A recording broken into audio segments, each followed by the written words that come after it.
Hi అండి, నమస్తే. మన వంటిలకు స్వాగతం. ఈరోజు మన వంటిల్లో మన రెసిపీ జోమ్ పచ్చడి. ఈ జోమ్ పచ్చడి ఏమిటో మీకు నేను ఈ వీడియోలో చూపిస్తాను. అందరూ తప్పకుండా ట్రై చేయండి.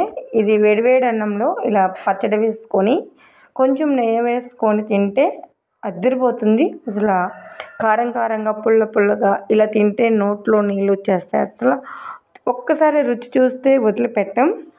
ఇది ఇలా అన్నంలోనే కాదు, రాగి సంగటి, చపాతీలోకి ఎందులోకైనా అద్దరిపోతుంది. నోటికి ఏమి తినబుద్ధి కానప్పుడు ఇలా ఒకసారి చేసి ట్రై చేయండి. కమ్మగా బాగుంటుంది. అయితే ఎలా చేయాలో చూద్దామా మరి. దీనికి బెండకాయ, టమాటా, పచ్చిమిర్చి ఇవి తీసుకొని ముందుగా స్టవ్ వెలిగించి కళాయి పెట్టుకొని ఒక గ్లాస్ వాటర్ వేసుకొని అందులోకి మనం ఇలా ఒక గుప్పుడు పచ్చిమిర్చిని మధ్యలోకి విరుక్కొని వేసుకోవాలి. 2 టమాటాలను ఇలా ముక్కలు కట్ చేసి వేసుకోవాలి. బెండకాయలను కూడా నేను 5 బెండకాయలు తీసుకున్నాను. కొంచెం పెద్ద పెద్ద ముక్కలుగానే కట్ చేసుకొని వేసుకుందాం. ఇందులోకి ఇప్పుడు మనం కొంచెం చింతపండు, చిన్న నిమ్మకాయ సైజ్ అంతా చింతపండు పెట్టుకుందాం. ఇలా కారం కారంగా పుల్ల పుల్లగా పచ్చడి చాలా బాగుంటుంది. పచ్చిమిర్చిని కూడా కొంచెం ఎక్కువ వేసుకోండి, స్పైసీగా బాగుంటుంది. చూడండి, ఇలా వాటర్లో ఇది బాయిల్ అవుతుంది. ఇలా బాయిల్ అవుతున్నప్పుడు ఒక వంకాయ కూడా వేసుకుంటే టేస్ట్ అయితే చాలా బాగుంటుంది. అందుకే నేను ఒక వంకాయ వేసాను. ఇష్టం లేని వాళ్ళు స్కిప్ చేసేయండి, బాగుంటుందని నేను ఒక వంకాయ వేసాను. చూడండి, ఇలా మధ్య మధ్యలో కలుపుకుంటూ ఉంటే ముక్కలు ఉడుకుతాయి. ఇంకోటి, బెండకాయ ముక్కలు నలగకుండా గరిటెతో నిదానంగా కలపాలి. బెండకాయ ముక్క అలాగే ఉండాలి, అప్పుడు బాగుంటుంది. ఇలా ఇందులో ఉన్న వాటర్ అంతా మనం ఎగరపెట్టేసుకోవాలి. తర్వాత కొంచెం టేస్ట్కి సరిపడా సాల్ట్ వేసుకోవాలి.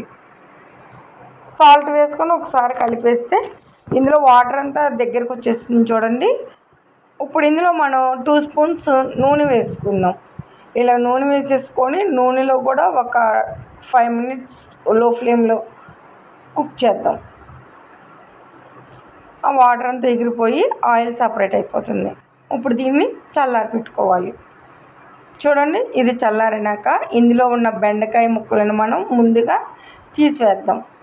ఇలా తీసేసి వేరే ప్లేట్లో వేసేసి ఇప్పుడు దీన్ని మాత్రం మనం మిక్సీలో వేద్దాం. ఒక చిన్న మిక్సీ గిన్నె ఉంటుంది కదా, అది సరిపోతుంది. చిన్న మిక్సీ గిన్నె వాడండి. రోట్లో నూరుకున్నా ఇంకా అదిరిపోతుంది టేస్ట్.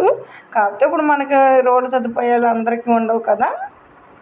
తర్వాత ఒక వెల్లుల్లిపాయను కూడా ఒలిచి అందులో వేసుకొని దీన్ని కొంచెం మెత్తగా పెట్టుకొని తర్వాత బెండకాయ ముక్కలు, అలాగే ఒక ఉల్లిపాయని, పెద్ద ఉల్లిపాయని ముక్కలుగా కోసి ఇందులో వేసుకోవాలి. ఈ బెండకాయ, ఉల్లిపాయ వేసాక దీన్ని మెత్తగా వేయకూడదు, పల్స్ మోడ్లో పెట్టి కచ్చాపచ్చాగా చేసుకోవాలి. చూడండి, ఈ విధంగా మెత్తగా ఉంటే బాగోదు. బెండకాయ ఇలానే ఉండాలి, ఉల్లిపాయ, బెండకాయ ఇలానే ఉండాలి. చూడండి, ఇలా చేస్తే బాగుంటుంది. మరీ మెత్తగా చేస్తే ఈ పచ్చడి అంత రుచి అనిపించదు. ఇప్పుడు దీన్ని తీసి వేరొక గిన్నెలో వేసేసుకుందాం. చూసారు కదండి వీడియో ఎలా ఉంది. ఇది కనుక నచ్చితే మీరు కూడా ట్రై చేయండి, లైక్ చేయండి, సబ్స్క్రైబ్ చేయండి, షేర్ చేయండి. Thanks for watching.